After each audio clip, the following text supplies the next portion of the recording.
Bom dia, pessoal! Espero que todo mundo esteja bem, que todo mundo esteja seguro. Hoje a gente vai dar continuidade com as nossas aulas de órtese e prótese, iniciando então o primeiro módulo, que é sobre amputação. E hoje eu vou passar a aula para vocês especificando um pouquinho sobre o conceito da amputação, né, conceito histórico, como que é a tomada de decisão, quais são as principais causas, o que vai interferir no processo de protetização, determinadas ações durante a amputação, quais são os níveis de amputação que normalmente a gente encontra nos pacientes, né? E aí a gente vai conversando um pouquinho. Essa aula, ela é um pouquinho longa, principalmente quando eu me desembesto a falar, tá? Eu sei que vocês preferem aulas um pouco mais curtas, porque é mais fácil para a gente prestar atenção de fato, né? Porque assim, uma coisa é diferente a gente estar dentro da sala de aula, outra coisa é a gente estar aqui na frente do notebook, enfim. E isso acaba dispersando um pouco mais a atenção e aulas mais longas online, elas são chatas e tendem a deixar a gente mais inquieto. Entretanto, eu acho que tem coisas que eu preciso falar que são muito importantes e provavelmente essa aula vai ser um pouquinho longa, tá? Eu não vou tentar deixar ela, sei lá, com 2 horas de duração, igual eu fiz o ano passado. Eu vou tentar ser um pouco mais direto para economizar um pouco de tempo, mas da mesma forma eu não vou deixar de passar os conteúdos importantes para vocês. Então eu já peço desculpa se a aula fica muito longa, e eu acho que vocês até conseguem colocar numa velocidade um pouquinho mais alta, mais rápida para assistir, então vai ser de boa, tá? Então, era esse o aviso inicial que eu queria dar antes de começar a aula. E outra coisa também é que durante essa aula eu tenho umas imagens um pouquinho assim, fortes, digamos assim, relacionados aos processos de amputação e tudo mais. Caso você seja um pouco sensível, não consiga ver isso, mais próximas imagens eu acabo alertando um pouquinho, mas assim, fique ciente que possa ter algumas imagens um pouquinho fortes, tá? Digamos assim, mais relacionadas à amputação. Então, antes, né, de eu continuar falando aleatoriamente a aula se estender por 3 horas seguidas, vamos começar então. Bom, quais são os principais objetivos da aula, né, que eu tenho para que vocês consigam aproveitar de fato? Então, ao final da aula, eu espero que vocês consigam entender o conceito da amputação, conhecer o histórico e evolução das amputações, né, desde como eram feitas antigamente até como é realizada no momento, saber a etiologia das amputações, discriminar os níveis de amputação, que é muito importante, né, e conhecer a incidência de cada tipo de amputação determinado a cada causa, tá? Então, se a gente olha os objetivos, eles são bem tranquilos. Eu espero que vocês consigam aproveitar muito bem a aula de hoje, tá? Então, como de praxe, né, a gente vai começar definindo um pouquinho o que é amputação, né? Se a gente for pela letra, né, ao pé da letra a palavra amputação, ela vem de ambi, que é em latim ao redor de ou em volta de, então próximo a algo, em volta de algo, né? E putátil, que é podar ou retirar. Então, se a gente parar para interpretar de fato o que é amputação, é a retirada total ou parcial de um membro do indivíduo, tá? Então, ela pode ser total, então, eu vou tirar toda a parte da minha mão, por exemplo. Então, eu vou amputar aqui no punho, tirei toda a mão. Ou ela pode ser parcial, então eu posso salvar alguns dedos ainda, eu posso salvar algumas articulações metacarpo, né? Então, ela é parcial. Então, a amputação ela é o total ou ela é parcial, tá? Quando a gente olha para a história da amputação, a amputação em si, ela é um procedimento cirúrgico muito antigo, né? Então, há muitos e muitos anos a gente tem os historiadores eles conseguiram identificar histórias, eles conseguiram identificar coisas que remetem à amputação há muitos anos atrás. Claro que eu vou passar um pouquinho mais para vocês, mas antigamente era muito mais difícil o processo de amputação por uma série de coisas, né? Então era um procedimento muito cruel, porque como a gente não tinha esse avanço tanto do ambiente em si para realizar essas coisas, quanto ferramentas que poderiam ajudar de fato as pessoas que faziam amputação. Então era uma coisa muito cruel. Então era algo que assim as pessoas olhavam e se chocavam de fato. Era uma coisa que causava arrepios nas pessoas, principalmente porque naquela época, quando a gente olhava e não tinha anestesia, tinha que ser a amputação tinha que ser realizada de uma forma mais rápida possível para que se conseguisse o mais rápido possível tentar estabelecer e estabilizar o paciente. Então, eram coisas muito cruéis, digamos assim, né? Então, era um procedimento muito instável antigamente. Então, era assim, alta taxa de letalidade, né? Então, pouca chance de sucesso. E era mais uma coisa, quando a gente pega antigamente, muito assim, era mais voltada a não como se fosse uma. Como fala? Meu Deus, fugiu a palavra. Um castigo, assim, mas era uma coisa realmente cruel mesmo, tá? Então, só nas últimas décadas, né, que aumentou-se o interesse para melhorar as técnicas, tanto cirúrgicas quanto os cuidados pós-operatórios, a utilização de próteses mais modernas para auxiliar os pacientes que eram amputados, né? Então, normalmente passou essa coisa de ser cruel para ser uma coisa mais respeitada, né? Então, é que nem eu falei, antes a amputação era considerada uma técnica muito destrutiva, né? Então, era sinônimo de terror, tanto psicológico quanto somático mesmo para a pessoa. Era sinônimo de mutilação, de derrota, morte, incapacidade. Então, assim, a pessoa, a única saída era ser amputada. Meu Deus, né? Era quase a morte certa. Porque era uma técnica muito destrutiva, era algo muito cruel e não tinha todos esses parâmetros que a gente tem hoje em dia para que consiga ser feita de uma forma adequada. Então era muito, mas muito horrorizada, né? Então as pessoas tinham muito medo disso. Mas hoje em dia ela é considerada uma técnica muito mais admirável, né? Porque muitas vezes é o único meio de salvar uma vida. Então, ela passou por todo esse processo de sair dessa coisa de horror, de incapacidade, de morte, essa coisa mais triste, para ser olhada mais com um olhar admirável mesmo, né? Com uma coisa que salva de fato a vida das pessoas. Claro, ainda hoje existem pessoas que olham para a amputação com todas essas características aqui, né? Então, é uma coisa feia, com morte, incapacidade. Só que assim, a gente não pode olhar por esse lado, né? A gente deve olhar para o lado que é salvar uma vida, por mais que a pessoa tenha essas diferenças funcionais, ela ainda pode ser capaz de realizar as coisas. Então a gente precisa continuar a humanizar cada vez mais, né, para favorecer que a amputação e os pacientes amputados, eles continuem sendo admirados ao invés de serem sinônimos de terror e repulsa.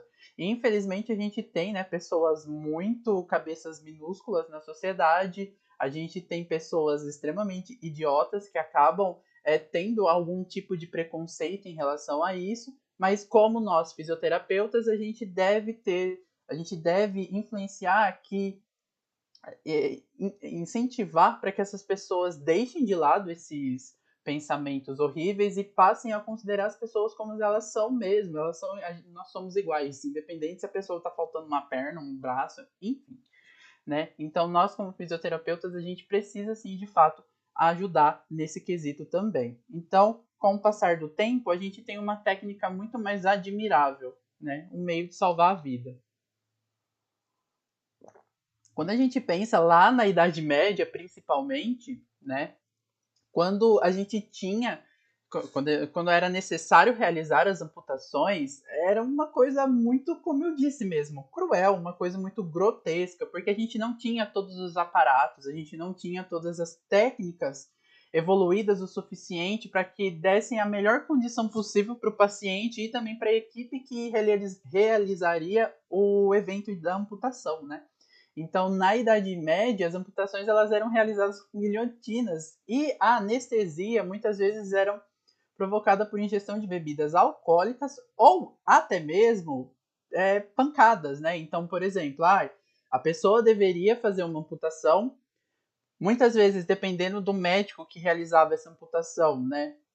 Nem tinha anestesia, então chegava lá, cortava e a pessoa que lutava para continuar vivendo. E ou dava bebida alcoólica até a pessoa desmaiar, né? Ficar em coma alcoólico e aí fazia, ou até mesmo eram por pancadas, né? A pessoa pegava um pedaço de madeira, de ferro, enfim, batia na cabeça da outra, a outra desmaiava, e aí eram feitos procedimentos. Então era uma coisa muito grotesca, era uma coisa muito pesada, né? Principalmente após o processo de amputação, porque quando era para amputou, a gente precisa fechar o que ficou aberto, né? Então, muitas vezes eles utilizavam um óleo ou até ferro quente para cauterizar e estancar as hemorragias, para deixar, né, pra, é, segurar o sangue que estava saindo e até deixar o coto, né, numa função estável, digamos assim. Mas muitas vezes nem isso era possível. Então, por isso que era sinônimo de morte e terror, porque as pessoas às vezes elas não conseguiam, elas até passavam pelo processo da amputação, mas o que vinha após a amputação era o pior, né? Então, muitas vezes as pessoas não aguentavam essa cauterização, elas não aguentavam essa coisa que era proposta, ou muitas vezes nem isso, né? Não era nem possível estancar a hemorragia, dependendo do que aconteceu, e a pessoa falecia por conta disso. Ou até mesmo, era muitos os casos de acontecer uma amputação e a pessoa ter uma infecção muito grave e morrer devido à infecção por falta dos cuidados com o restante do membro que sobrou. Então, era uma coisa extremamente, assim, terror mesmo, tá? Uma curiosidade para vocês, pessoal, é que esse médico escocês, o Robert Liston, né, ele era considerado a faca mais rápida do Oeste no quesito de realizar amputações, porque ele falava, né, que a forma mais prática de você realizar uma amputação é aliviar o sofrimento do paciente fazendo a coisa da forma mais rápida possível. Então ele era conhecido por realizar as amputações dele numa velocidade muito alta. Então, por exemplo, ele ia fazer a amputação de um membro do paciente, ele gastava no máximo 2 minutos e acabou, é isso, entendeu? Então, para ele, ele preconizava muito ser rápido para poupar o paciente e tentar deixar ser o mais rápido possível também para agir depois, né? Para o cuidado pós-operatório desse paciente. E ele é muito. Tem a curiosidade no caso, né? Porque uma das cirurgias de amputação dele tem taxa de mortalidade de 300%, porque ele estava fazendo amputação de uma perna de uma pessoa, né? De um paciente dele. E essa pessoa, ela estava muito instável, né? Porque, querendo ou não, não havia anestesia. Então, ele não, né, não foi anestesiado e era aquilo, né? Aquelas atrocidades que aconteciam. E aí, o Robert, né, ele foi tão rápido no processo de amputação, porque o paciente estava se debatendo demais, estava muito instável. Ele foi tão rápido para amputar a perna do paciente que ele acabou cometendo vários erros durante isso e ele acabou cortando os dedos de um telespectador que estava lá para assistir, mas acabou auxiliando a tentar conter o paciente. Esse telespectador, ele acabou tendo uma hemorragia grave e acabou falecendo lá no local da amputação. Ele cortou também os dedos do assistente que estava segurando o paciente também durante a amputação. Esse paciente, ele acabou falecendo depois por conta de uma infecção após a operação, né, após a amputação, e o assistente que teve os dedos cortados também faleceu por conta da infecção que ele desenvolveu após ser cortado durante a operação. Então, tá aí a taxa de mortalidade de 300%. Por isso que antes, né, é o que eu já falei várias vezes, antes a amputação era vista como uma coisa muito horrível, porque era literalmente sinônimo de morte. A pessoa tinha que amputar, era batata que ela ia morrer. Então, eu trouxe essa curiosidade para vocês verem que antigamente era realmente bem chocante, né?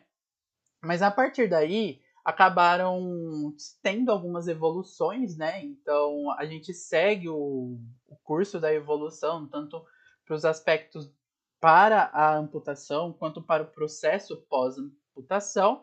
E aí a gente tem o surgimento da protetização, né? Que a protetização nada mais vai fazer do que restituição da função e trazer mais independência às pessoas, porque querendo ou não, antes de uma pessoa realizar o processo de protetização, querendo ou não, ela pode, né, ser sim independente em realizar função, enfim. Só que muitas das pessoas acabam sendo assim, menos independentes, né? Menos funcionais.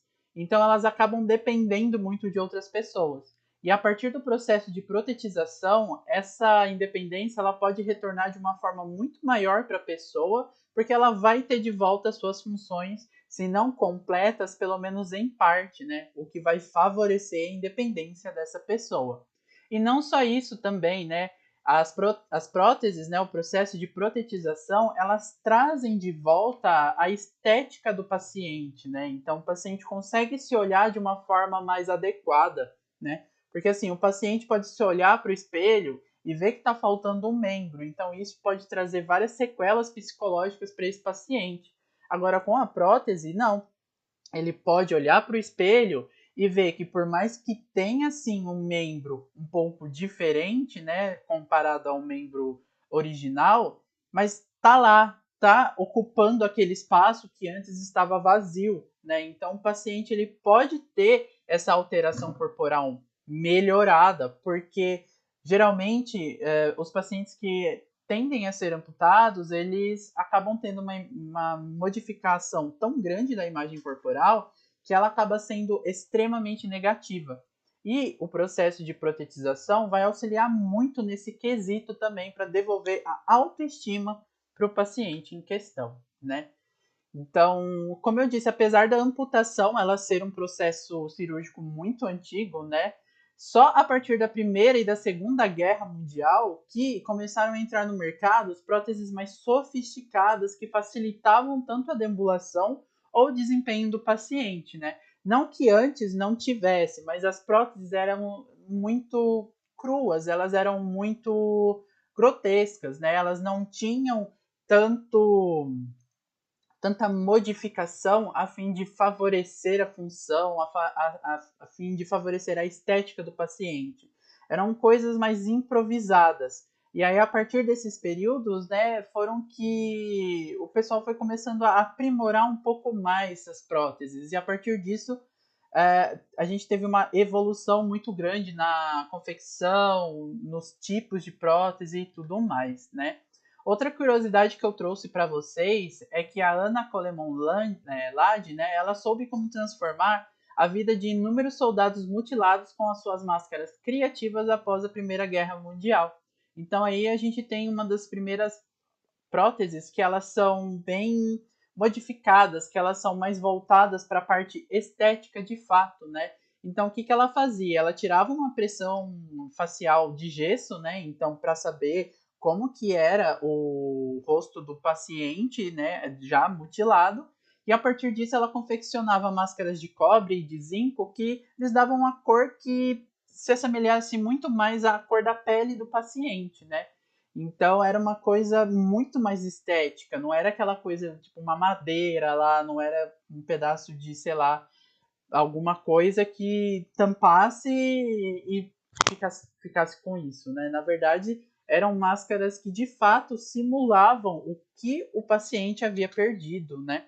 Então, a partir daí, eles acabaram tendo essa melhora na autoestima e muitas próteses, elas acabaram tendo também essa preocupação em modificar a tonalidade para se parecer muito mais com o paciente, para se adaptar muito mais ao paciente, trazer melhores condições estéticas para o paciente, né? E é muito interessante que muitas vezes ela utilizava de aparelhos simples, né? Então aqui a gente tem como se fosse uma máscara mesmo, igual a gente usa hoje em dia, prendia aqui atrás da orelha.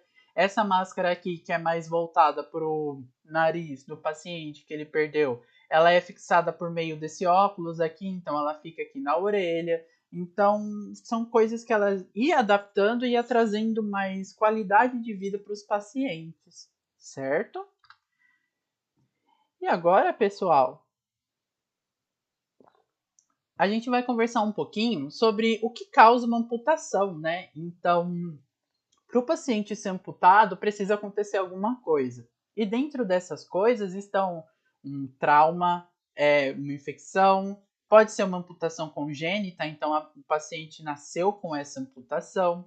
Ela pode ser uma amputação determinada por condições vasculares, ou por tumores malignos e até mesmo por queimaduras, tá? Então, a gente vai discutir um pouquinho agora relacionadas a essas causas das amputações, tá?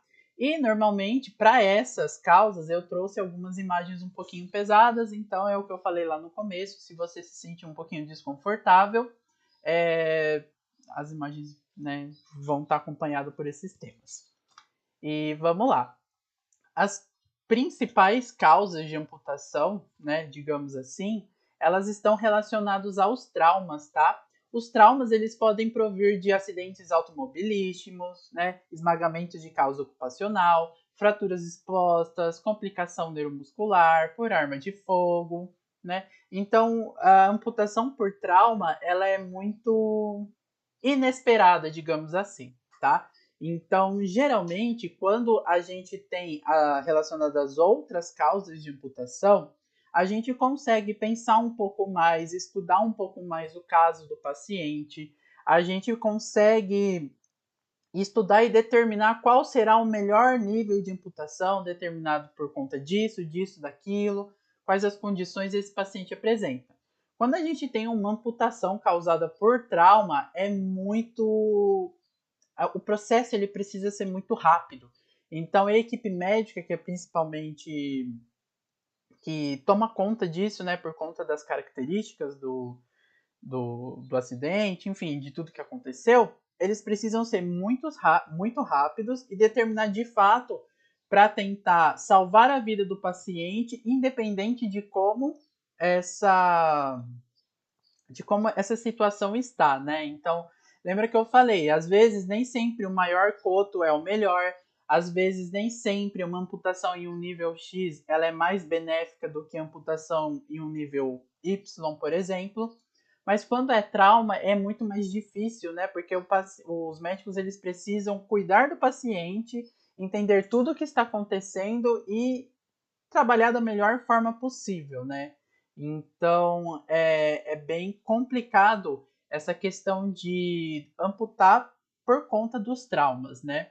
E geralmente a amputação por trauma, né, ela é indicada em lesões com comprometimento vascular importante ou que impeçam a reconstrução do membro ou a restabelecimento adequado da função, né? Então, por exemplo, a gente tem aqui essa imagem do joelho amputado. Se a gente olha para cá, a gente percebe que as condições vasculares para esse membro já foram completamente comprometidas. Mesmo se o membro residual ainda estivesse em condições importantes, em condições boas para reintegrar o corpo do indivíduo, pode ser que a ligação vascular seja tão complicada que isso vai trazer muito mais problemas do que se simplesmente acabar colocando o membro novamente que foi amputado, né? Então, por exemplo, a gente tem aqui a mão do paciente que foi decepada aqui. Então, a gente tem a amputação. Dependendo disso, mesmo se o paciente se o paciente ter essa mão reimplantada aqui, se a condição vascular não favorecer uma irrigação boa, no caso, para que se restaure as funções, e muito menos não consiga fazer ligação de tendão, de músculo, as articulações não se movam de formas adequadas, não tem o porquê o paciente ter essa mão reimplantada. Então é muito importante que os médicos avaliem isso, tá? Uma coisa que eu dou de exemplo, né? Um caso que eu dou de exemplo, por mais que seja ficcional, né? É de uma série The Good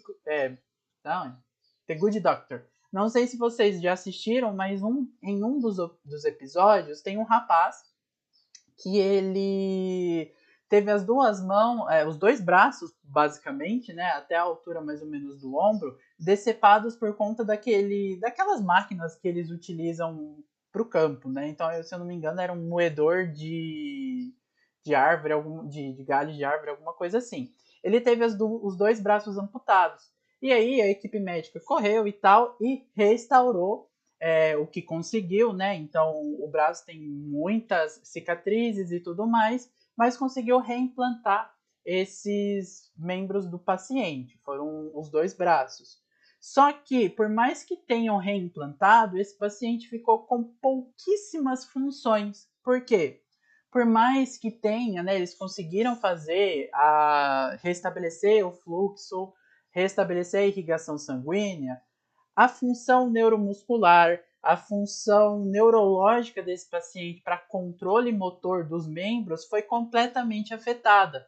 Então, o paciente ele acabava tendo os dois membros só como membros, assim, não funcionais. Então, ele não conseguia mexer as mãos, ele não conseguia mexer os cotovelos de forma adequada.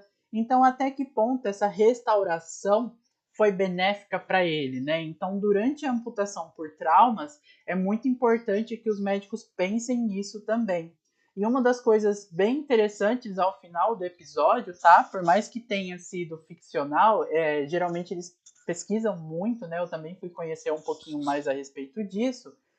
E foi muito interessante porque eles passaram o episódio inteiro tentando convencer o paciente a reamputar, né? Então, a retirar os membros que não estão funcionais para que ele conseguisse colocar uma prótese que fosse biomecânica, uma prótese que ia trazer função para ele. Então, até que ponto, como eu já disse, até que ponto você conseguir reintegrar um membro do paciente para o corpo, ele é benéfico, né? Às vezes, por mais que as condições vasculares e tudo mais estejam boas, será que esse paciente vai ter a função novamente? Porque o que a gente precisa pensar mais nos pacientes são as funções, né? A independência desse paciente. Muitas vezes os pacientes eles ficam tão desesperados para querer ter novamente o membro dele por uma questão psicológica que eles acabam esquecendo a parte funcional. E cabe a nós, né, querendo ou não, ensinar, cabe a nós a tentar orientar esses tipos de aspectos, tá? Às vezes pode ser de vocês acabarem atendendo pacientes na vida profissional de vocês que passaram por isso, tiveram o membro restaurado, né, recolocado no corpo, só que esse membro não é funcional, né? E aí fica aquela coisa, anos e anos na físio, tentando fazer funcionar, mas não vai. Então, até que ponto isso é bom, né? Então, são coisas que a gente precisa sempre pensar e são, como fala, decisões que devem ser tomadas de uma forma muito rápida, né? Então, principalmente relacionadas a trauma, acidentes e tudo mais, onde cada minuto conta para você conseguir salvar a vida do paciente, né? Outras causas de amputação que são bem frequentes também são as amputações por conta de causas vascular, tá? Principalmente em idosos, por conta das alterações periféricas, né? Da circulação periféricas, né? Então, a gente tem pé diabético, por exemplo, né? Por conta da diminuição da sensibilidade, diminuição da irrigação sanguínea, circulação periférica também. A gente tem as causas de aterosclerose que acabam entupindo artérias, entupindo veias também, que acabam colaborando para essas causas de amputação vasculares, tá? E normalmente, quando o indivíduo precisa realizar uma amputação vascular, ela tipo, a doença do paciente já está em um estágio muito final, né? Como, por exemplo, a doença vascular periférica, que está associada a uma alta mortalidade operatória, baixos índices de reabilitação e altas taxas de mortalidade tardia, né? É muito complicado quando a gente precisa amputar um paciente que tem problemas vasculares, porque às vezes ele tem tanto problema na circulação que não vai adiantar muito o paciente ter o membro amputado, porque de certa forma essa amputação ela não vai acabar melhorando em nada o quadro clínico do paciente, né? Então, às vezes o paciente tem uma circulação tão comprometida que mesmo que ele ampute um membro, né, por exemplo, o pé ou a perna, os demais órgãos eles estão comprometidos também por conta da doença vascular.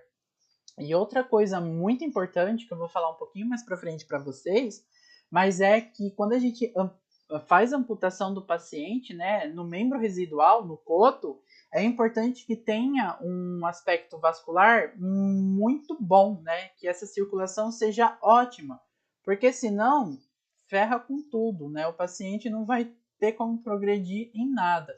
Então, as amputações por conta de problemas vasculares, elas são extremamente complicadas e muitas vezes elas não têm um sucesso muito grande, por mais que a gente já tenha evoluído a ponto de ter técnicas muito eficazes na amputação, cuidados e tudo mais. Mas é por conta de toda a fisiologia que esses pacientes apresentam, né? Então, às vezes, o paciente tem uma doença aterosclerótica tão difusa que, por mais que ele ampute o membro, todos os outros órgãos estão comprometidos, né? Às vezes o membro residual, ele não consegue ter uma irrigação, por mais que seja preconizada, né? Ele não consegue ter uma irrigação ótima, então o próprio membro residual começa a infeccionar, começa a necrosar por conta disso. Então, vira uma reação em cadeia, né? Então, tira o membro que estava necrosando, aí amputa, às vezes começa a necrosar de novo, tem que amputar mais para cima, depois, a hora que vai ver, vira um Deus nos acuda, né? Por conta de todos esses problemas vasculares. Então, as amputações vasculares, elas de longe são as piores para serem tratadas, né? As piores causas de amputação para os pacientes, né? E ainda mais, eu fiquei falando e esqueci de passar o slide. E ainda mais que, né, os pacientes que têm problemas vasculares, eles têm uma menor capacidade de cicatrização dos tecidos, né, devido a uma menor irrigação sanguínea, né? Então, é um desafio muito grande para o cirurgião e para toda a equipe de reabilitação cuidar desse paciente, deixar esse paciente o mais estável possível e, de fato, salvar a vida do paciente, né? É muito complicado. É isso aqui que eu falei para vocês também, que deve se atentar ao nível da amputação devido à circulação sanguínea local, né? Então, às vezes o paciente tem tantos problemas que, dependendo da amputação, a circulação não vai conseguir chegar de uma maneira adequada, aí já não vai cicatrizar e já vai virar uma quizumba, né? E às vezes acontece até dos médicos acabarem tendo que amputar um nível muito mais alto do que um nível mais inferior, né? Por conta da circulação, né? Então, o paciente está com os dedos do pé necrosado, por exemplo, por conta de falta de circulação. Principalmente as extremidades são mais afetadas nesse caso. O paciente, né, ele poderia, sei lá, fazer uma desarticulação de tornozelo, tirar o pé inteiro e manter o tornozelo dele, né? Só que às vezes a circulação lá naquele local pode estar tão comprometida também que vai dar mais dor de cabeça do que, sei lá, se ele fazer uma desarticulação de quadril, por exemplo, que aí elimina um membro inferior inteiro. Então, são coisas que às vezes são necessárias para garantir uma melhor sobrevida dos pacientes por conta dos problemas vasculares, né? Que estão relacionados principalmente às aterosclerose, né? Trombose, neuropatia diabética, diabetes mellitus em geral, embolias, né? Obstrução arterial aguda, né? Quando a gente tem casos de revascularização sem sucesso, né? Isso pode acontecer principalmente nos membros inferiores também, pessoal. É muito, como eu já disse, a amputação vascular ela é muito complicada, né? Na verdade, todas as causas de amputação elas são bem complicadas, tá? Tem muitas coisas que precisam ser consideradas, tem muita coisa que a pessoa que está amputando precisa levar em consideração para fazer uma amputação de forma adequada, tá? Outra causa também são as infecções, tá? Elas estão, querendo ou não, ligadas diretamente a alterações vasculares, né? Se a gente tem uma alteração vascular, a gente não tem uma resposta imune, principalmente local, efetiva, a gente não tem toda essa parte da inflamação agindo de forma fisiológica e sim exacerbada, né? Então, a gente tem casos sem necrose tecidual, que é indicada uma drenagem ampla dos tecidos com manutenção da ferida aberta por meio de gases, né? Então, se a gente não tem uma circulação efetiva, a gente vai ter uma inflamação no local. Então, principalmente é tentado realizar uma drenagem para tentar controlar essa inflamação. Agora, em casos que a inflamação comece a apresentar necrose extensa, né, todos os tecidos necróticos eles devem ser retirados com extremamente cuidado, né? Então é um trabalho muito meticuloso, muito difícil de ser realizado também, né? Então, já quando a gente tem casos de destruição tecidual muito extensa, né, como por exemplo acometimento articular do pé, por exemplo, deve ser considerado uma amputação fechada em nível mais proximal, né? Então, se a gente tem todo o acometimento do pé inteiro, por exemplo, o ideal é que a gente faça uma amputação a nível mais proximal, né? Quando a gente está trabalhando com níveis de amputação, a gente trabalha com níveis proximais, que são mais próximos ao tronco, mediais, né, no meio do membro, ou distais, que são mais distais ao tronco, tá? Então, se a gente tem um acometimento de inflamação aqui no pé, o mais ideal é a gente tentar ir o mais proximal possível do tronco, né, que é o mesmo caso lá das vasculares, para tentar salvar o membro, para que essa inflamação ela não progrida pro membro residual, né? No caso, sei lá, se aqui tem o pé desse paciente está cometido por uma infecção, às vezes uma desarticulação de joelho já é ok, porque essa área ela tá livre da infecção e querendo ou não, essa área está mais próxima ao tronco. Então isso pode ser benéfico para o paciente, né?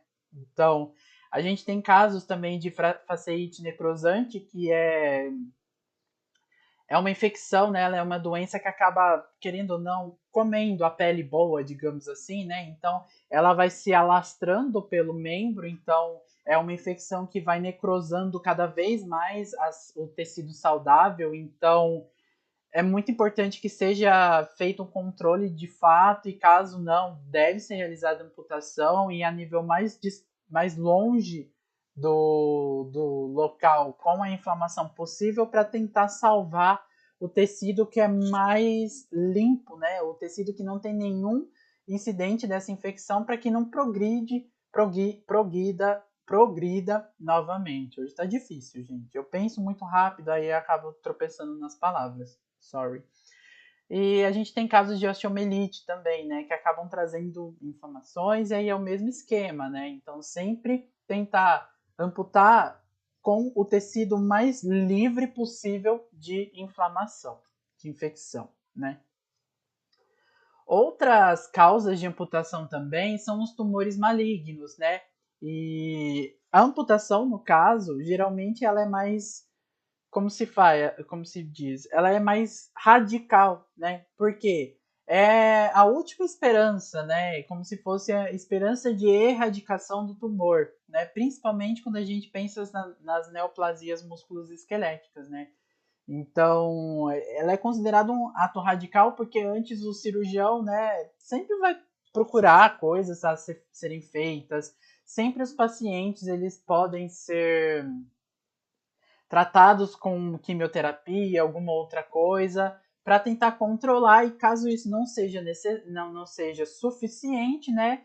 E aí a gente tem as intervenções cirúrgicas para remoção, né, de fato do tumor e aí esse controle, né, do câncer propriamente dito, né? Então, é importante que vocês estejam atentos que quando a gente trabalha principalmente nos hospitais, né, ou até nos ambulatórios, pode ser o caso, os pacientes que apresentam, né, tumores malignos e eles vão realizar uma amputação para erradicação desse tumor, muitas vezes eles acabam tentando realizar um tratamento pré-operatório, né, seja em uma clínica ambulatorial para tentar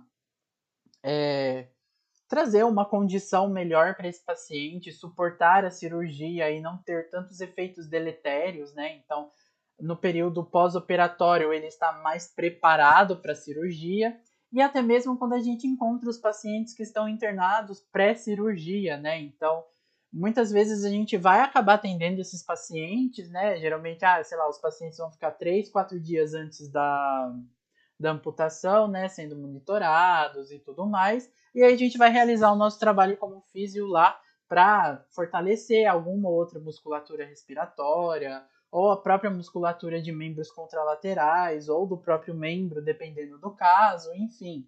E é muito importante que a gente leve em consideração que, principalmente os pacientes que apresentam tumores malignos e que vão fazer a amputação, eles podem estar realizando quimioterapia, né? Então, nesse caso, eles se apresentam de uma forma muito mais debilitada para a gente. Então, a gente precisa reconhecer e a gente precisa considerar o que deve ou não ser feito com esses pacientes, tá? É muito importante que a gente pense nisso, né? Então, quando a gente pensa para amputação por tumores malignos, ela segue mais ou menos a linha da amputação por infecção, né? Então, o ato da amputação ela deve ser o mais cuidadoso possível para que a gente não deixe resquícios desse tumor ou dessa infecção, né? Então, o paciente ele deve ter essa retirada o mais total possível, né? Então, se a gente pegar aqui, ó, a gente tem a presença de tumor ósseo bem no meio do úmero, né? Então, talvez, né, uma desarticulação de ombro seja a melhor opção. Então, retirar todo o ombro da pessoa para que esse câncer ele não progrida para outras estruturas, né? Ou no caso de uma infecção, igual eu comentei anteriormente, que essa infecção ela não progrida para outro membro desse paciente, outra estrutura. Então, é muito importante que essas, essas decisões elas sejam tomadas com maior cuidado, né?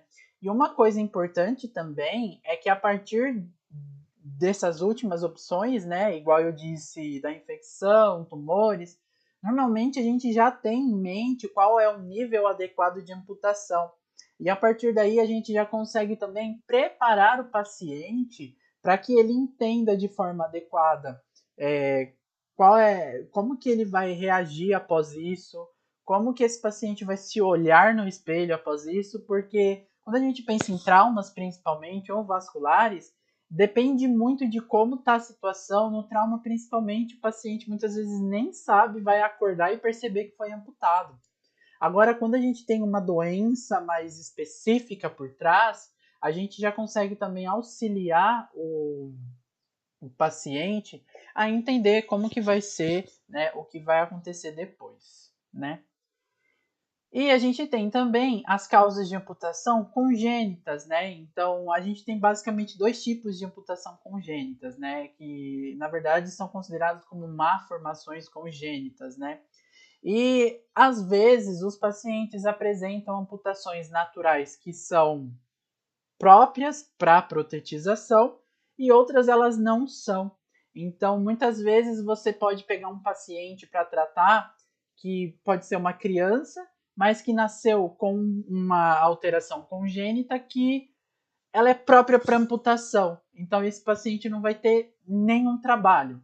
Agora, a gente tem pessoas que nascem com as malformações congênitas, só que muitas vezes tem um problema a mais, né? Então, às vezes, não é um nível tão adequado para protetização, às vezes tem algum ou outra condição que impede a protetização, e a partir disso o paciente precisa realizar uma cirurgia de reparação, no caso, para nivelar o coto e melhorar para a protetização. E as amputações congênitas, elas podem ser classificadas em transversais, que elas são realmente parecidas com uma amputação real, né? Então, por exemplo, normalmente os pacientes eles acabam nascendo sem um segmento específico, né? Então, no caso aqui, o paciente tem uma amputação que se assemelha muito à desarticulação do tornozelo.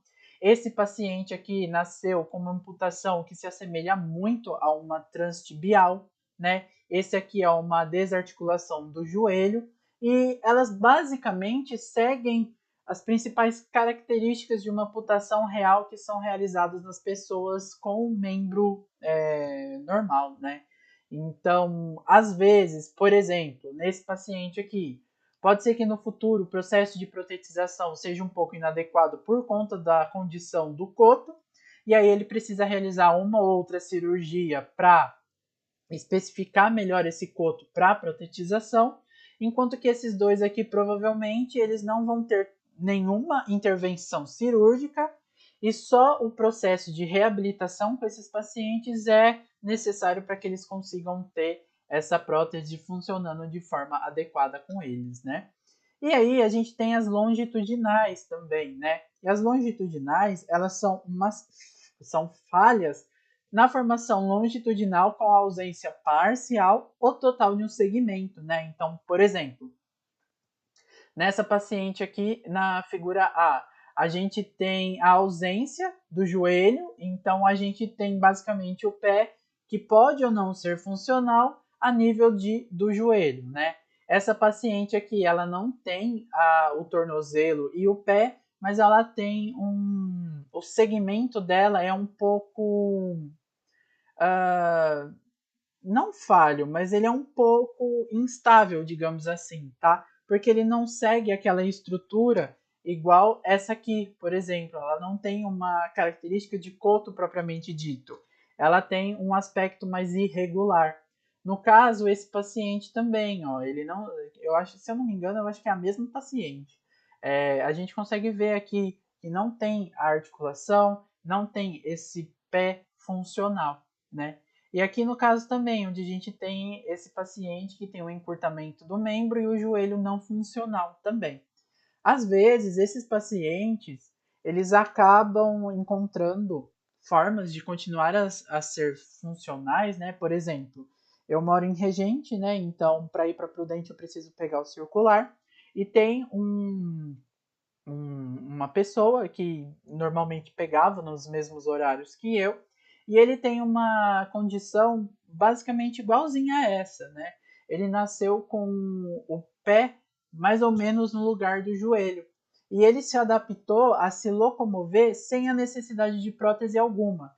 Então é um pouco inusitado a forma que ele se locomove, porque querendo ou não, ele tem uma compensação muscular muito grande, a ponto de caminhar normalmente com o membro esquerdo, e como é o membro direito, que é o membro amputado, ele acaba jogando lá no chão, então ele faz uma flexão de quadril, flexão de joelho muito grande e sobe. Ele tem uma compensação muito grande, dá um pouco de agonia de ver ele andando, porque a gente pensa em todos os desvios posturais que ele pode ter. Mas ao mesmo passo, ele acabou se adaptando a se locomover sem a necessidade de uma prótese, tá? Então, às vezes, pode ser que os pacientes eles se adaptem muito bem. Às vezes, a gente pode encontrar próteses que caiam muito bem para o paciente. Então, existem algumas próteses, eu vou mostrar para vocês depois. Existem algumas próteses, por exemplo, que ao invés de você considerar o coto como parte que vai se acoplar à prótese em si, a gente tem próteses que a gente pode de fato encaixar esse pé dessa paciente e a partir daí ela consegue movimentar o pé como se fosse o joelho na prótese e aí ela consegue locomover de forma, querendo ou não, mais natural, digamos assim, tá? Em contrapartida, pode ser que algumas dessas amputações congênitas elas podem ser tão maléficas para a amputação que o paciente precisa realizar uma cirurgia de correção para que seja possível. Ou muitas vezes o paciente nem isso realiza e acaba se adaptando a todas essas condições, né? Acho que agora é a última, se eu não me engano. Por fim, as queimaduras, né? Que elas podem ser causadas de formas elétricas, químicas, fogo, enfim, de várias formas. Normalmente, quando a gente pensa nas queimaduras, o enxerto de pele é mais indicado apenas para os membros superiores, né? Devido às altas pressões presentes nos membros inferiores, principalmente a pressão né, de fluidos corporais, o que pode interferir nesse processo. E às vezes é tão, né, tão grave que a última solução mesmo é a amputação, e aí a gente não tem muito o que fazer, né? É amputação e acabou, tá?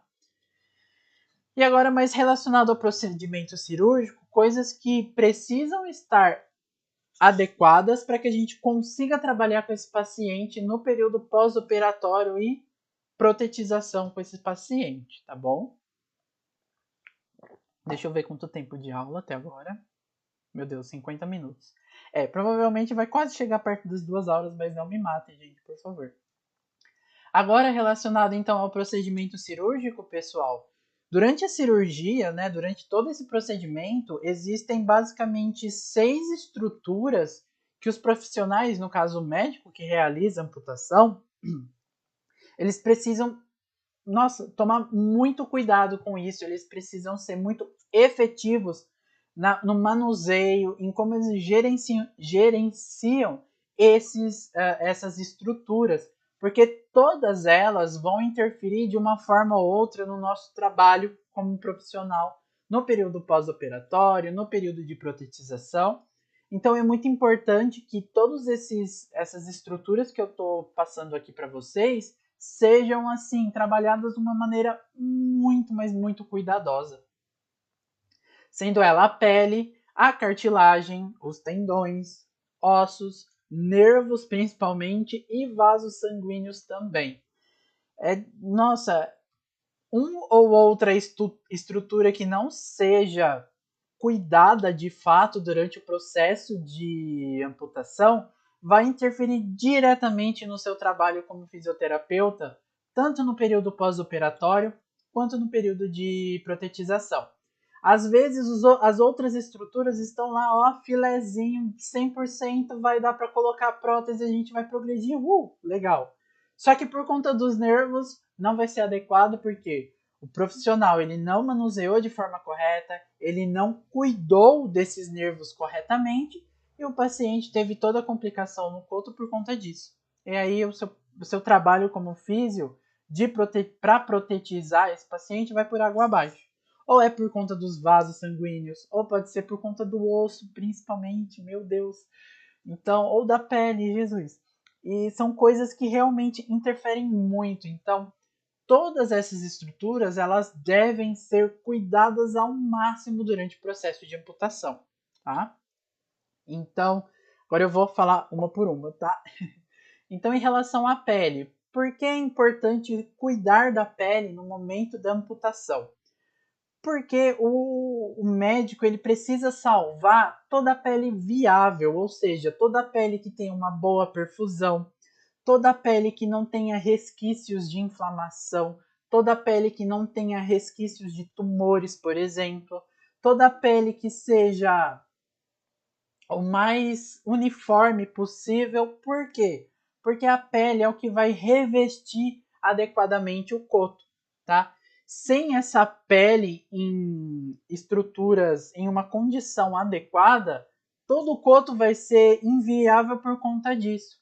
Então é importante que a pele não tenha nenhuma cicatriz, não tenha nenhuma ferida, por exemplo, no momento de escolha do revestimento do coto, tá? É muito importante, principalmente, que a sutura seja realizada de uma forma adequada, que a sutura seja realizada numa posição viável para protetização, porque mais para frente a gente vai comentar um pouquinho e dependendo do local da sutura, fica inviável trabalhar com esse paciente por conta de uma série de complicações, tá? Então, é muito importante. Pensem na pele como um revestimento de uma cadeira, por exemplo, ou de um sofá. Se o revestimento onde a gente senta, onde a gente encosta, ele não é correto, ele é um revestimento que tem buracos, por exemplo. Ele é um revestimento, principalmente aquelas cadeiras que tem aquele couro um pouco mais grosso, né? Que elas estão descascando, então a gente sente aquele pinicamento, a gente sente aquele desconforto. Se esse revestimento não está adequado, o coto todo não vai ser viável para protetização e o paciente vai ter muita dor de cabeça, tá? Então, é muito importante que a pele, principalmente, ela seja muito bem cuidada, tá? não só a pele, mas também as outras estruturas que vêm acompanhado com a pele, né? Como, por exemplo, a camada gordurosa. É muito importante que no momento que seja realizado a confecção do coto, né, digamos assim, o fechamento do coto, haja de fato um coxim adequado, que o coxim nada mais é do que um aglomerado de gordura que vai auxiliar na dispersão de impactos, na descarga de peso, né? É como se fosse a sola do nosso sapato. É muito adequado que a nossa sola ela não seja tão dura e nem seja tão macia, porque se ela for os extremos, isso prejudica muito no nosso caminhar e quando a gente vê, a gente está compensando. Se ela é adequada, a gente consegue caminhar numa boa sem desconforto. O mesmo vale para o coxim, né? O mesmo vale para a pele, o mesmo vale para todas as outras estruturas também.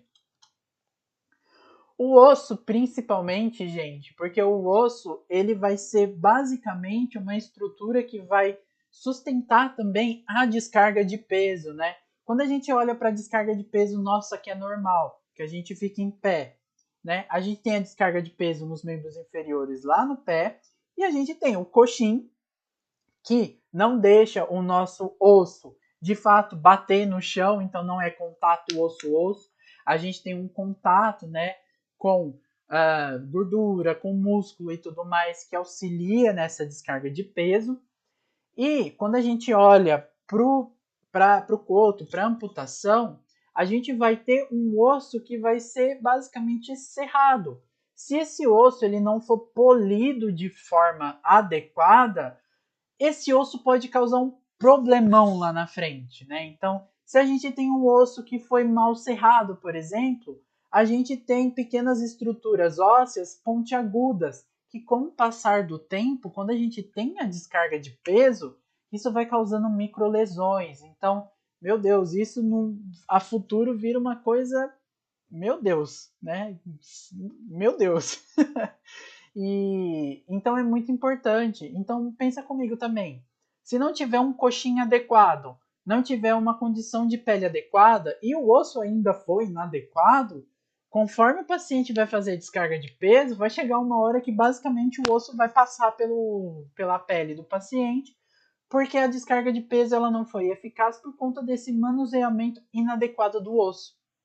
Então, é muito importante que os médicos eles façam o polimento, né, que eles deem o contorno regular e liso para o osso, para que esse osso não faça microlesões, para que esse osso não fique pontiagudo e de fato fure o coto do paciente, né? Ou até não promova muito desconforto para o paciente no momento que a gente está fazendo a protetização, no momento que o paciente utiliza a prótese.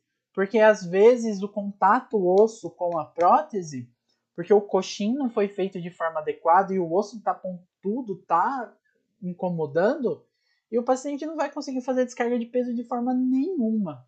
Então é muito importante que o osso seja regular, que o osso seja liso, que o osso seja adequado para suportar a descarga de peso, certo?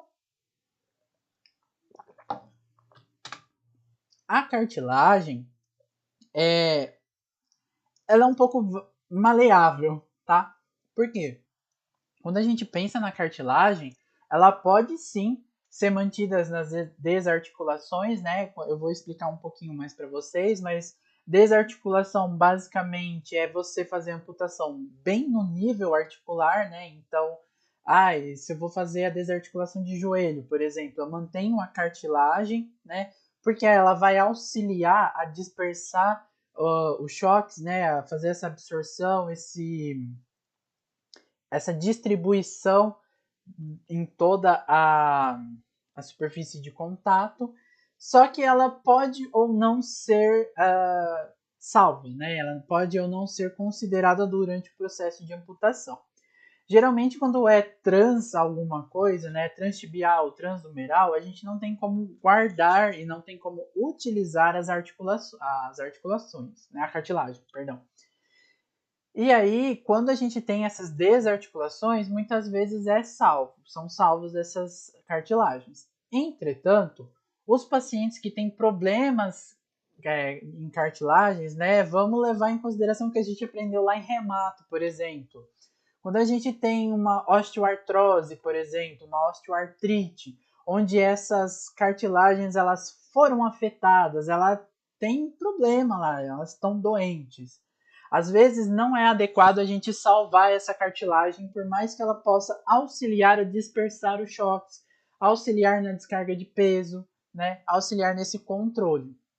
É importante que a gente considere e durante o processo de amputação que a gente salve as estruturas que estejam mais saudáveis possíveis, né? Então, a cartilagem, elas podem ou não. Se o paciente tem problema na cartilagem e o médico acaba salvando essa cartilagem, deixando, provavelmente vai ter mais problemas ainda no coto também. Então, é muito complicado essa questão das cartilagens, né? Os nervos, eu acho que eles são coisas assim muito, mas muito importantes. São estruturas, nossa, que estão no Tier A lá para, né, Tier S normalmente para você considerar e ter um cuidado muito, muito, muito grande com os nervos, tá? Normalmente, o que os médicos realizam, né, nos nervos durante o processo de amputação é a dissecção proximal, né? Que eles acabam puxando um pouco o nervo, fazendo a secção, e aí eles acabam se retraindo para as partes moles, né? E normalmente isso evita a formação de neuromas, né? O que são neuromas? Os neuromas terminais, eles acabam ficando lá no finalzinho do neurônio que foi seccionado e eles acabam inflamando ou eles acabam criando pequenos tumores e causam um espessamento dos nervos, né? E isso é muito grave porque eles causam uma série de sensações inadequadas para esse paciente, né?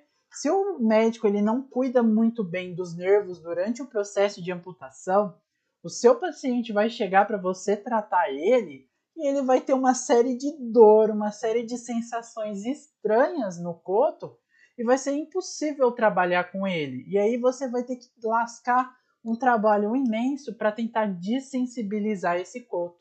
Então, quando o paciente tem esses neuromas, né, esses neuromas tumorais, eles acabam tendo sensações de choque, de queimação, sensação de dor, sempre que há um processo de descarga de peso no coto ou sempre que há algum contato. Você vai colocar a mão no coto do paciente, o paciente vai referir alguma dor, algum choque, alguma coisa. E pensa, é muito complicado você trabalhar assim com o paciente, principalmente voltado para protetização, sendo que o coto vai ficar em contato direto com a prótese e vai ter a descarga de peso direto. Então, os nervos eles devem ser trabalhados de uma forma muito, muito, muito cuidadosa durante o processo de amputação. E, como eu disse, caso os pacientes acabem tendo problemas neuronais, né, principalmente relacionados aos nervos, no período pós-operatório, aí a gente vai despender um tempo muito grande para tentar reverter essas situações, tá? Normalmente a gente não consegue reverter o neuroma em si, né? A gente não consegue eliminar o neuroma dos pacientes, mas a gente consegue fazer com que o paciente se acostume com as sensações, né? Então a gente vai dessensibilizar esse coto desse paciente que tem uma gama de problemas nos nervos, né? Então é tudo que a gente já aprendeu. A gente vai colocar diferentes texturas para estimular a sensibilidade do paciente. A gente vai começar a fazer descarga de peso de pouquinho em pouquinho. A gente vai trabalhar muito massoterapia com esse paciente para que ele se acostume. A gente vai trabalhar diferentes condições térmicas, quente, frio com esse paciente. E são coisas que ele também consegue fazer no dia a dia. Eu vou falar um pouco mais disso na nossa próxima aula, que é físio em amputações, né? Então, tudo isso que eu estou adiantando, a gente vai falar com mais detalhes na aula que vem, tá? Mas, sério, gente, se vocês pegarem um paciente que teve amputação e tem problemas nos nervos, pode estender um pouco mais o seu cronograma de trabalho com eles, porque você provavelmente vai perder um tempo muito relativamente grande para tentar contornar essa situação. Os tendões, eles também precisam ser muito bem manuseados para tentar manter ao máximo os tendões íntegros, né, para facilitar o movimento articular. Principalmente quando a gente pensa nas desarticulações, é muito importante que os médicos consigam, na parte distal, né, onde é o coto, consigam fazer um trabalho de ligamento de tendões para que a contração muscular ela seja mantida ao máximo possível, tá? Então vamos supor, um paciente tem uma desarticulação de joelho. Muitas vezes a gente consegue salvar a patela também, a gente consegue deixar a patela, a gente consegue fazer algumas ligações de tendões para que o músculo do quadríceps, por exemplo, seja não totalmente ativado, mas que ele tenha uma boa ativação, um bom funcionamento. Em contrapartida, se esse paciente vai ter uma amputação transfemoral, por exemplo, perdão, muitos dos músculos vão ter que ser seccionados, né? Então, esse músculo vai perder essa capacidade de contração. E aí, o médico ele precisa tentar trabalhar de uma forma a salvar o máximo possível essas condições musculares e também os tendões para auxiliar na manutenção das contrações musculares, tá? E são coisas muito importantes, porque se o paciente teve um trabalho muscular, um trabalho de tendão mal feito pelo cirurgião, provavelmente a função residual desse paciente vai ser muito comprometida. E a partir daí vocês vão ter que trabalhar fortalecimento mais específico, vocês vão ter que trabalhar mudanças de movimentação com esse paciente para que ele consiga se adequar, certo? Então, é muito importante que essas estruturas elas sejam trabalhadas de forma adequada com esses pacientes. Os vasos sanguíneos, principalmente também. Eu falo principalmente em tudo porque é tudo muito importante, gente. Todas essas estruturas elas devem ser muito bem cuidadas durante o processo de amputação, porque senão a gente que se ferra lá na frente, né? Porque é aquilo, né? O médico ele vai amputar, se não infeccionou, tá tudo cicatrizando, tá tudo bem, ok, né? Quem que vai lidar com o paciente depois? Nós. E isso é muito importante que a gente possa conversar com a equipe médica, que a gente consiga conversar de uma maneira profissional mesmo, para que o nosso trabalho também seja favorecido, né? Para que não seja uma coisa, né, bem complicada.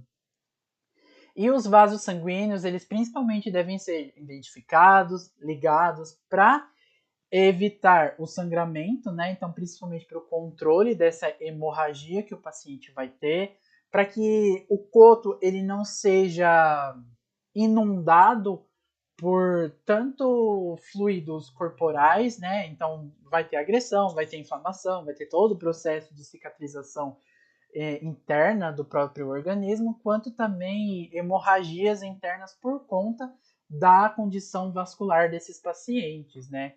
E principalmente a formação de pseudoaneurismas, né? Que eles podem romper e fazer e ter uma hemorragia no coto ou mais para cima, enfim, ou até mesmo problemas vasculares que vão acabar êmbolos que vão acabar obstruindo a passagem do sangue nas artérias e aí trazendo problemas para o coto, né? Então é muito importante que os vasos sanguíneos eles sejam muito bem trabalhados também para isso, né? Na verdade, tudo é muito importante, gente. Mas principalmente pensando na irrigação sanguínea, pensando na manutenção da homeostase, da condição tecidual de tudo, tá? E agora, né, uma questão assim que já foi respondida e quem tá prestando atenção vai saber responder, né? Enfim, o que que é coto, né? O que que vocês acham que é coto? Eu já falei, então eu nem vou fazer suspense. Nada mais é que coto é aquela região amputada do membro, né? É o que sobra, é o que sobra do membro para que a gente consiga trabalhar de forma adequada, né? Então aqui a gente tem duas opções, querendo ou não, de coto, né? E também de sutura.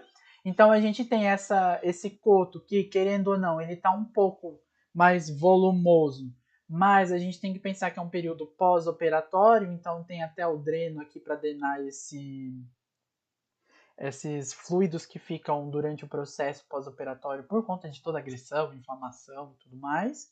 Só que a gente tem essa sutura que vai em toda a lateral praticamente do coto, né? Então a gente tem uma sutura muito maior. E aqui, se vocês fizerem uma forcinha para observar, a gente tem uma sutura muito mais sutil. Sutura sutil. A gente tem uma sutura muito mais um pouco menor, né? Ela é mais discreta, digamos assim. A sutura, gente, do coto, ela é muito importante. Aí eu falando de novo. Ela é muito importante para o processo de protetização também, tá? Porque dependendo do local da sutura, dependendo de como essa sutura é realizada, ela pode aderir, ela pode infeccionar, ela pode criar problemas para o processo de protetização. Geralmente, antigamente, o que acontecia era as suturas serem muito fechadas aqui embaixo, tá?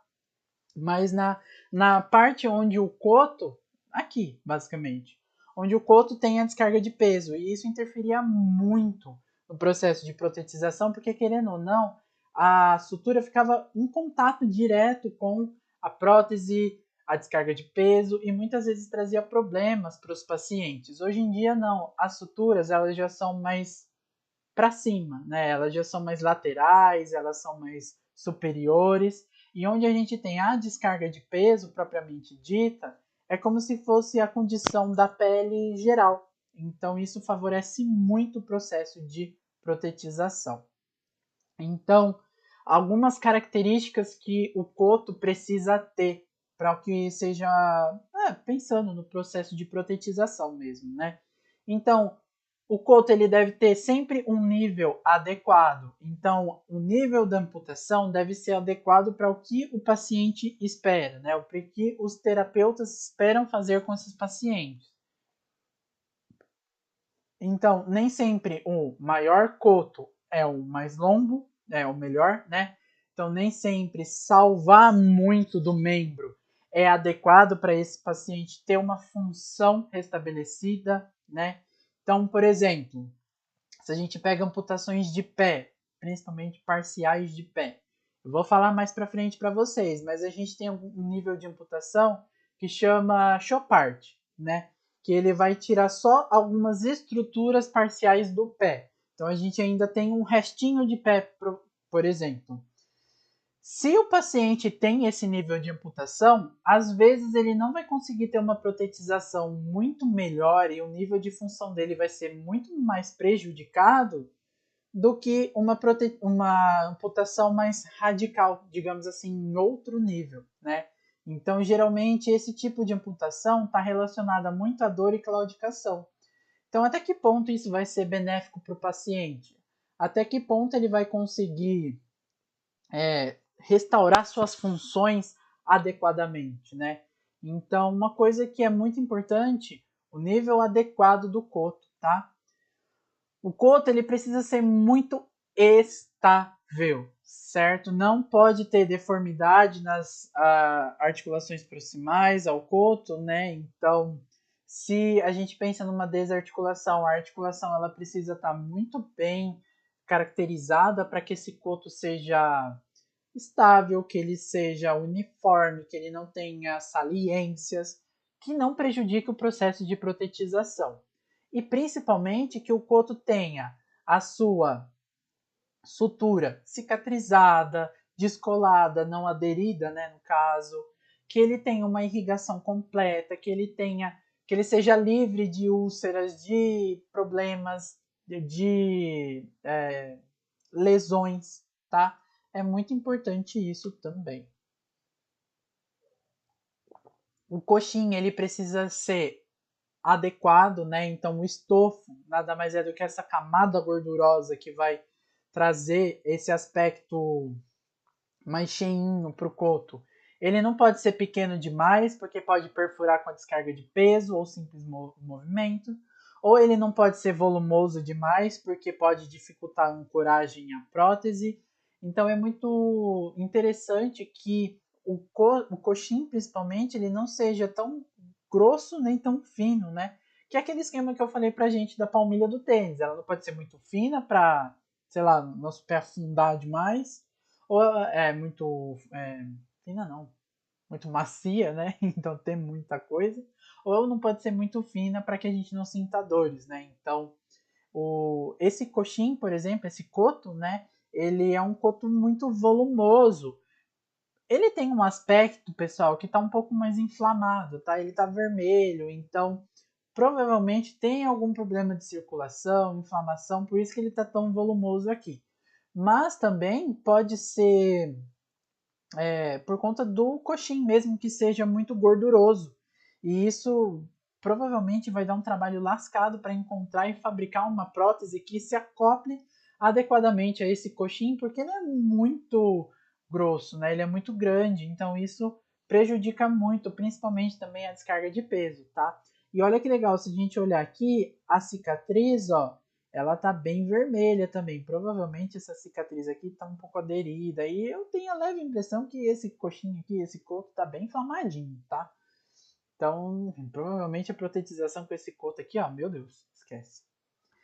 Ele precisa estar em bom estado, né? Ele precisa ter boa sensibilidade, que eu já falei, sem úlcera, sem enxertos cutâneos, porque facilita a reabilitação. Então, o paciente precisa ter uma sensibilidade adequada.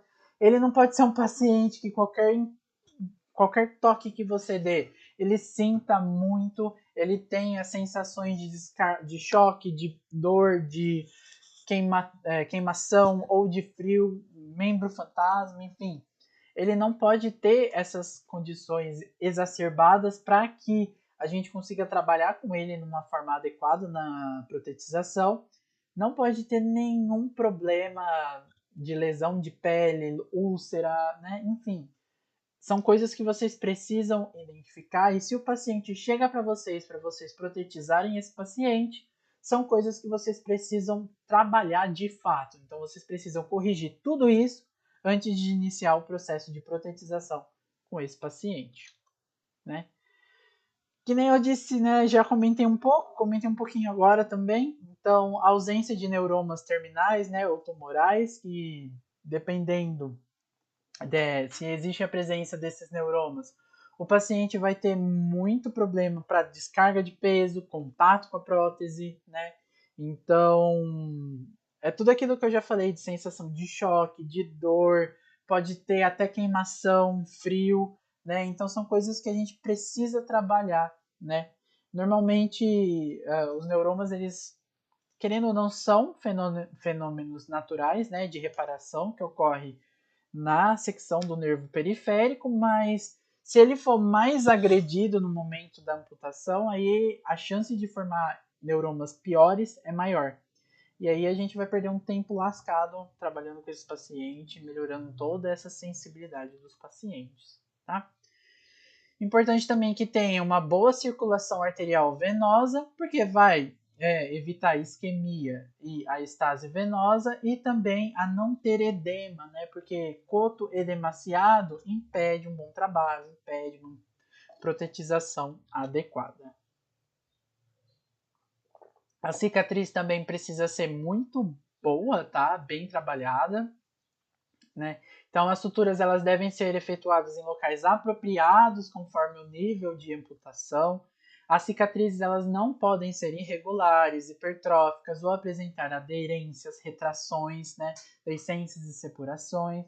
Então elas precisam ser as melhores cicatrizes possíveis, tá? Não pode estar aderido. Se o paciente chegar para você com uma cicatriz aderida, você vai trabalhar para soltar essa cicatriz desse paciente.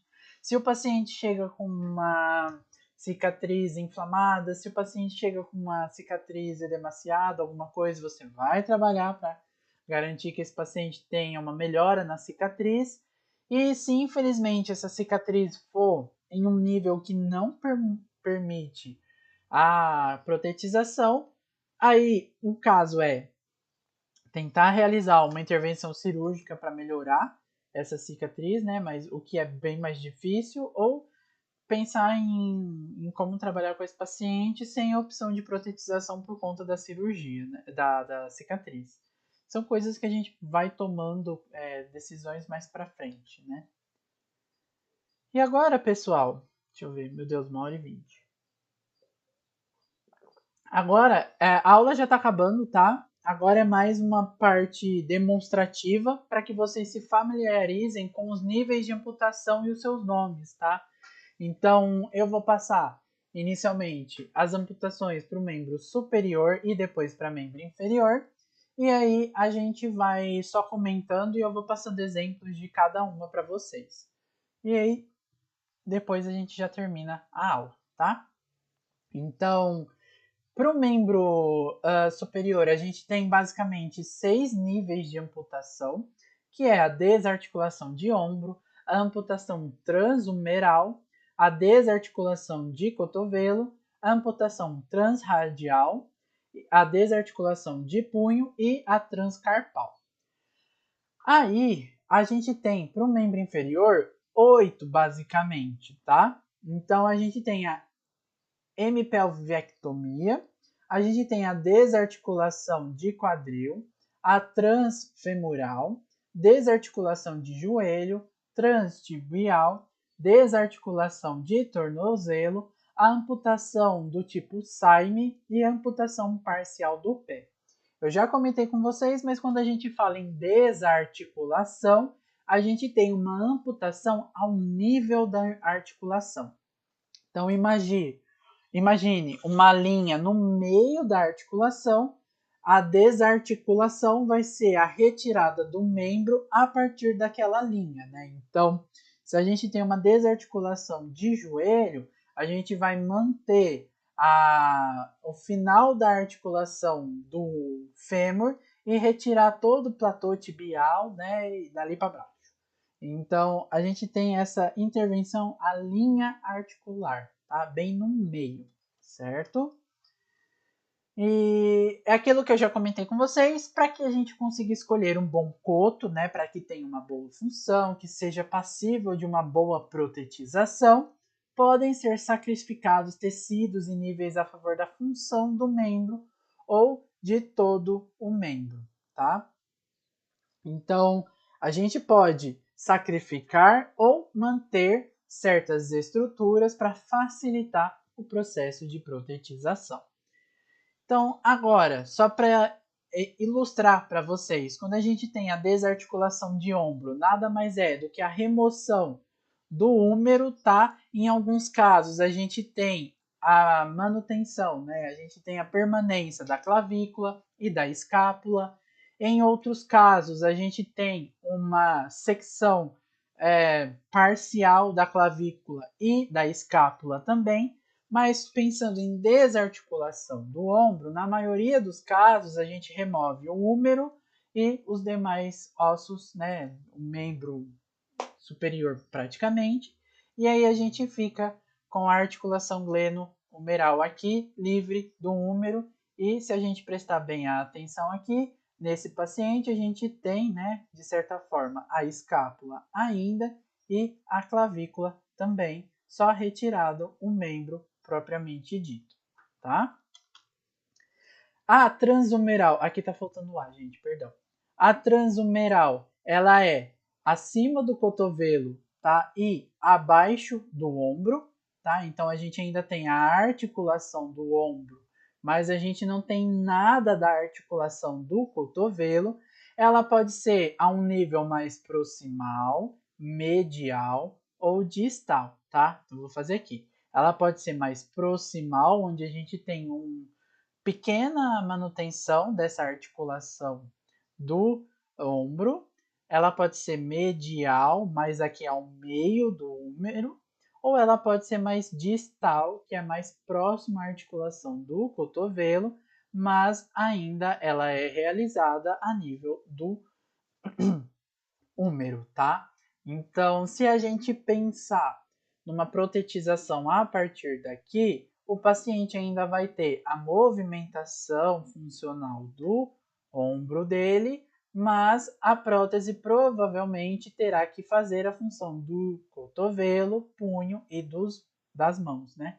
Então, querendo ou não, uma prótese para desarticulação de ombro, ela é mais complexa do que uma prótese para transhumeral, porque ela vai ter uma articulação a menos. Então, dependendo da condição do paciente, quando eu for falar com vocês de próteses propriamente dita, a gente vai ver qual é o melhor tipo de prótese para cada nível de amputação.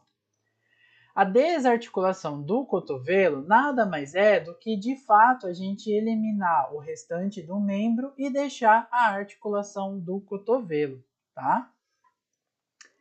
Aí, pessoal, nessa desarticulação do cotovelo, o paciente ele não tem o movimento dessa articulação, tá? Ele vai ter a função do seu ombro, mas para o cotovelo ele não vai ter. Dependendo do tipo da prótese, futuramente, por exemplo, esse paciente ele pode ter uma restauração da função melhor ou pior se comparado ao paciente anterior que fez uma transhumeral, tá? Por quê? A articulação na prótese para o cotovelo, se ela é relacionada aqui à transhumeral, ela pode ser mais simples se a gente pensar numa desarticulação de cotovelo propriamente dito, tá?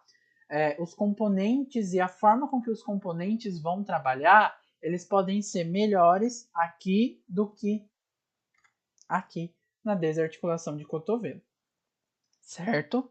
E quando a gente pensa na desarticulação do cotovelo, normalmente não há uma necessidade de trabalhar a superfície óssea que fica, tá? Do húmero, a não ser que essa superfície óssea ela apresente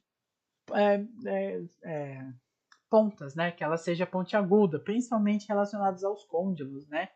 Se eles fiquem muito proeminentes, né? Então, dependendo do contato com a prótese, descarga de peso, esses côndilos vão acabar trazendo lesões para esse paciente, para essa pele, incômodo. Aí há o processo de lixamento, polimento, para deixar essa articulação do cotovelo mais redondinha possível. Mas, normalmente, ela não precisa de tanto cuidado ósseo assim, certo? A transradial, como eu já disse, ela pode ser curta, média ou longa, né? Ela pode ser mais proximal, medial ou distal. E ela vai ser basicamente abaixo do cotovelo e acima do punho, né? Logicamente, a nível do rádio, tá? E eles utilizam o rádio como referência. Pode ser que rádio e uma. Pode ser que vocês possam encontrar esse nível de amputação transulnar também, mas normalmente ela a nomenclatura dela é transradial, tá?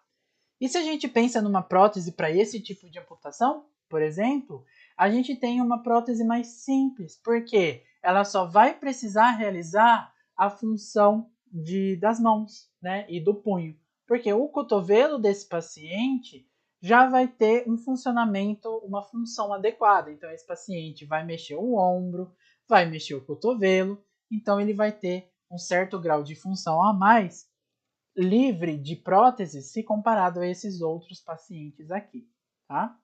A desarticulação do punho nada mais é do que uma amputação bem no nível da articulação de punho, onde a gente tem o final do rádio e da una salvos, né, ainda lá no membro do paciente. Há todo esse trabalho ósseo para que fique o mais redondinho possível. E normalmente as protetizações para esses níveis de amputação, elas são um pouco mais complicadas a níveis funcionais, mas normalmente as pessoas optam por próteses que são mais estéticas, só para restaurar o padrão visual do membro que foi perdido, certo? Aí a gente tem a transcarpal e interfalangianas, né? Então, dependendo da amputação, a gente tem interfalangianas que vão embora, ou a gente tem também a transcarpais que, dependendo da posição, a gente tem a parcial da mão, a gente tem a gente chega até uma mão praticamente completa, mas sem alguns dedos, né? Então, se a gente pensa, essa amputação, ela é muito mais funcional que essa amputação. Essa amputação, ela é menos funcional que essa, mas é mais funcional que essa. Essa amputação, ela é bem mais funcional que essa aqui. Então, depende muito do nível da amputação, o quanto de função esse paciente vai ter ainda restante, tá? Já para os níveis inferiores, né, para os membros inferiores, a gente tem a hemipelvectomia ou desarticulação sacroiliaca, onde a gente tem uma remoção da parte da pelve e de todo o membro inferior homolateral, tá? Então, se a gente considerar aqui, a gente está olhando esquerda para o membro que é o direito. É a nossa esquerda, mas é o membro direito da pessoa, né? Que ela está de frente para a gente. Eu sou muito péssimo em lateralidade, gente. Perdão. Se a gente olhar para cá, a gente tem a pelve esquerda completa, mas a pelve direita ela foi completamente seccionada. A gente ainda tem a articulação sacroiliaca aqui, mas a pelve propriamente dita a gente não tem. A gente só tem do lado contralateral, tá? Normalmente ela é uma amputação muito geral, né? Geral não, muito drástica, digamos assim. Tinha outra palavra, mas fugiu. Mas ela é radical. Ela normalmente é uma amputação muito radical, tá? E geralmente é indicada em casos de tumores malignos, acometendo níveis acima do quadril ou da pelve, né? Na tentativa, que nem eu já disse, de eliminar a maior quantidade possível de tecido e estrutura comprometida, né? E porque geralmente esses casos eles têm metástase ou infecção ou até raros casos de traumas, né? Dependendo muito, né? Então tem gente que tem muita mania de andar no passageiro do carro com os pés sobre o painel do carro, né? Mas normalmente, se sofrer um acidente, acabou bastante coisa. E normalmente isso causa uns traumas muito evidentes aqui para a pelve, né? Então, geralmente em casos de traumas, principalmente de pessoas que fazem isso, a gente tem que ter essa amputação da pelve, né? Então, quando a gente olha para isso, é muito mais complicado uma protetização, é muito mais complicado o retorno da atividade, porque quanto mais proximal ao tronco da pessoa, as próteses elas precisam ser mais funcionais, elas precisam ser mais complexas. E dependendo da condição do indivíduo, isso fica muito, mas muito pior, tá? Então, o paciente ele de fato não consegue ser protetizado por conta de todas essas condições. Quanto mais, eu não digo quanto mais distal a amputação porque é melhor, porque vocês vão aprender que nem sempre as amputações mais distais elas trazem mais benefícios que as proximais. Mas, de fato, quanto mais proximal, principalmente no membro inferior ou inclusive no membro superior também, independente de onde for, mais complexa fica a prótese, mais perigoso é o processo de protetização porque é mais trabalhoso, tá? Aí a gente tem a desarticulação do quadril, né, onde a gente tem a retirada de todo o membro inferior e alguns casos da cabeça do fêmur também, aqui, perdão, foi aqui embaixo, na cabeça do fêmur, né, então aqui a gente tem a cabeça do fêmur ainda, aqui tá um pouquinho ruim a imagem, mas desculpa, mas aí não dá para ver a cabeça do fêmur, né, fica a pelve propriamente dita, né. E aí, normalmente quando a gente tem esse nível de amputação, a descarga de peso ela é feita aqui na tuberosidade isquiática, tá? Aí a gente tem a transfemoral, como eu já disse, a gente tem vários níveis transfemorais, né? Proximal, medial e distal. A amputação com nível menor de 5 centímetros, perdão, distais ao trocânter menor são considerados e tratados igualmente as pacientes de desarticulação de quadril, e quanto mais distais, maior o controle de alavanca, tá? Então, um paciente que tem esse nível de amputação aqui, vai ter mais controle muscular, vai ter mais nível de alavanca muscular do que pacientes que têm amputação mais proximal. Por quê? Por conta de toda a manutenção dos tendões, da porção muscular, de todas essas coisas, tá? É importante que quando vocês forem tratar os pacientes que apresentam amputação transfemoral ou até que tenham um restante de fêmur, mas que são tratados como esqueci o nome, gente. Desarticulação do quadril. É importante que vocês avaliem muito bem a condição muscular em relação ao equilíbrio muscular, tá? De adutor e abdutor e também flexor e extensor, tá? Porque todas as modificações, todas as amputações, elas vão causar desequilíbrio muscular. Só que principalmente a transfemoral, ela tem aspectos piores no esquema de manutenção desses equilíbrios musculares. Então, é muito importante que vocês avaliem mais especificamente e trabalhem mais especificamente a condição muscular com esses pacientes, tá? Já a desarticulação do joelho, muitas vezes é preconizada a preservação da patela para fixação de tendões e condições musculares, tá?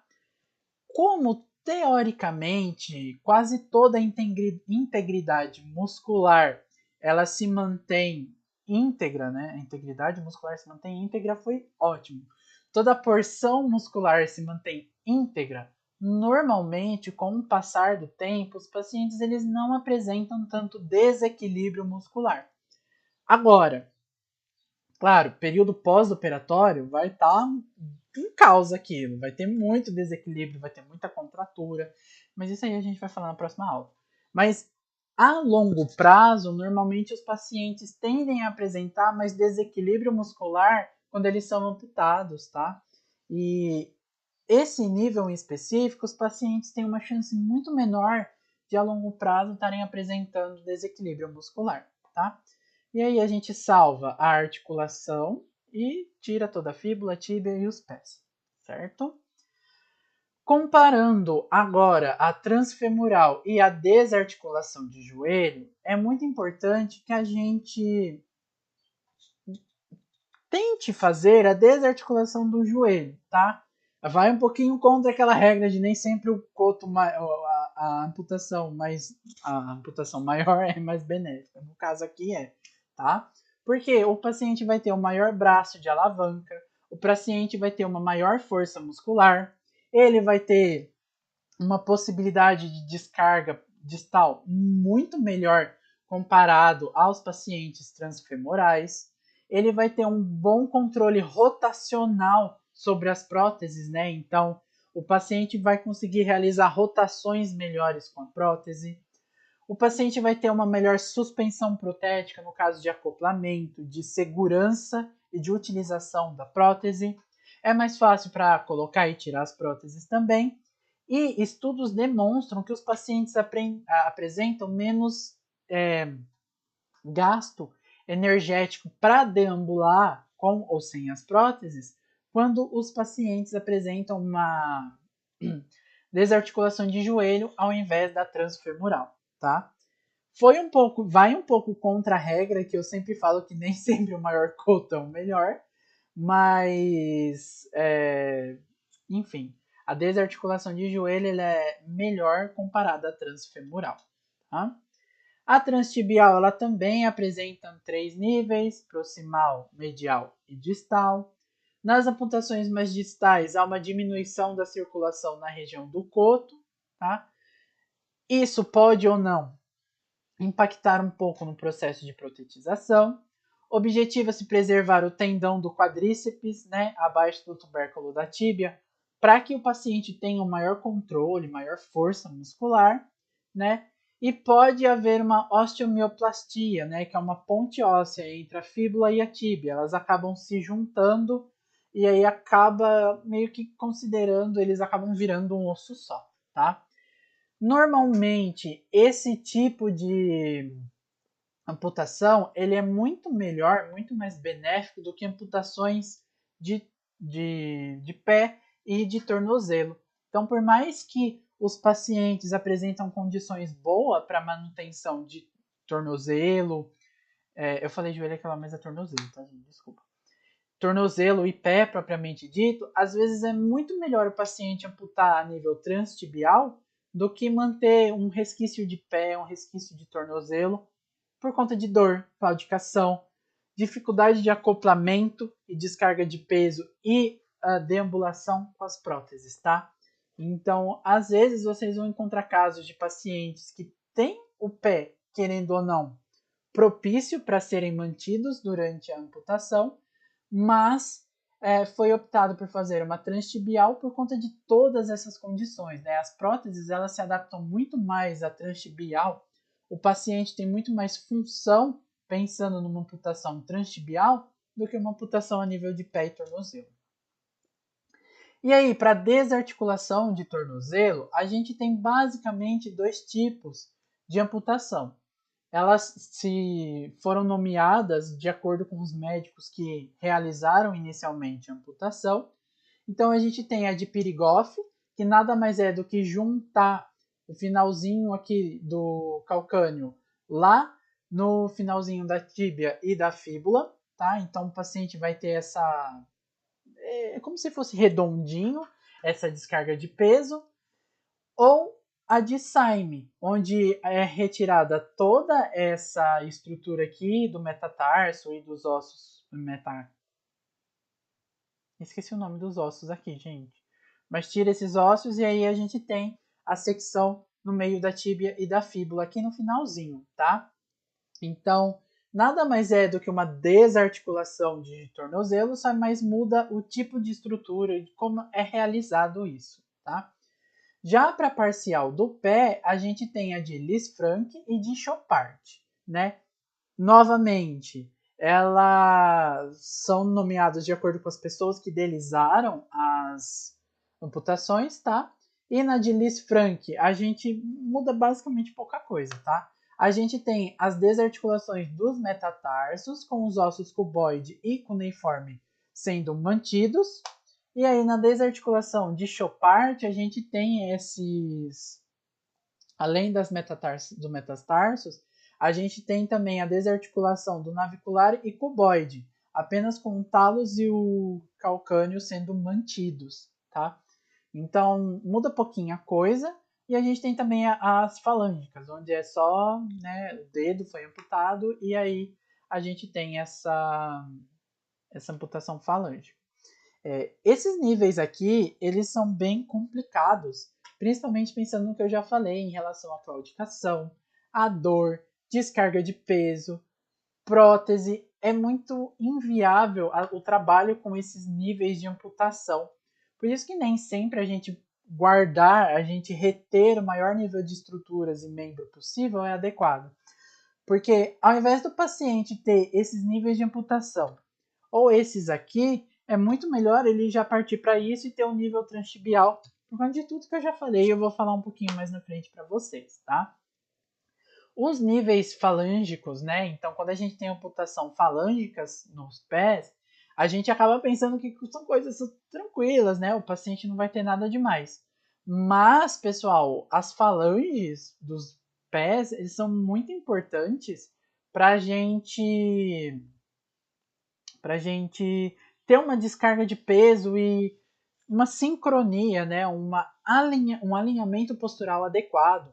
Muita gente que retira uma ou duas falanges, dedos do pé, tem desvios posturais muito grotescos, tem escoliose por conta dessa diminuição de descarga de peso, de alinhamento do pé, compensação. Então, por mais que possa ser simples e tranquila, a gente vai trabalhar com esses pacientes, principalmente em desvio postural, condição neuromuscular, controle neuromuscular. A gente vai trabalhar com fortalecimento, né? Por mais que pareça simples, ela é de extrema importância também.